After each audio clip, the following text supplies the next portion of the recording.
अब हम बात करते हैं थ्योरी ऑफ प्लान्ड बिहेवियर के बारे में। ये एक इम्पॉर्टेंट थ्योरी है हेल्थ साइकोलॉजी में और इसको डेवलप करा था आइचेक आइजन ने। ये एक पोलिश नेम है तो इसकी प्रोनाउंसिएशन थोड़ी डिफरेंट है। जो एक्सप्लेन करता है कि कैसे और क्यों जो ह्यूमन बींग्स है वो कोई बिहेवियर परफॉर्म करते हैं और कैसे वो डिसाइड करते हैं कि उनको कोई भी बिहेवियर परफॉर्म करना है। ठीक है, जो बिहेवियर है वो ड्रिवन होता है बाय इंटेंशन और जो इंटेंशन है वो डिपेंडेंट होता है ऑन 3 थिंग्स।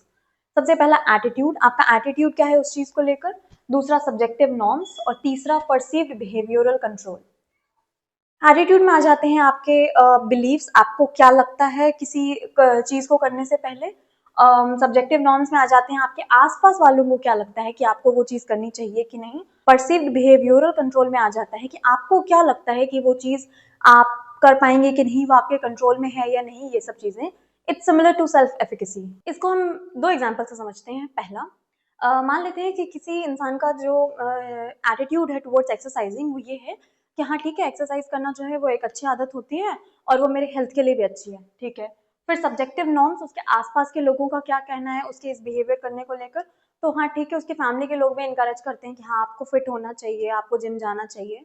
और परसीव्ड बिहेवियरल कंट्रोल मतलब कि उसका कितना, उसको क्या लगता है कि मेरा कितना कंट्रोल है इस बिहेवियर को करने के ऊपर।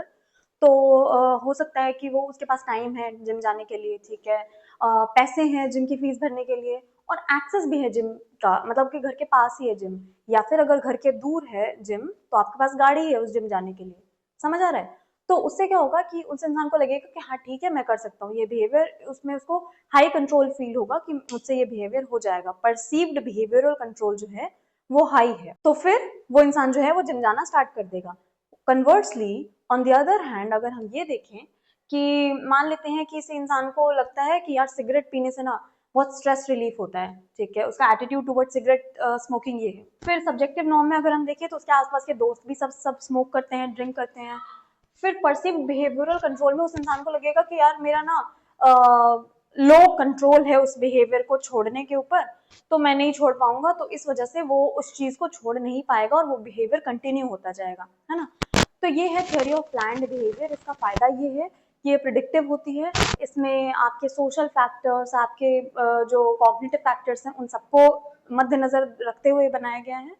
बट इसका नुकसान यही है कि ये इमोशनल फैक्टर्स को नहीं ध्यान दे रहा है और चीजें बहुत ज्यादा रैशनल तरीके से पढ़ी जा रही है, क्योंकि इंटेंशन जो है वो हर वक्त आपका एक्शन में एग्जीक्यूट नहीं होता है।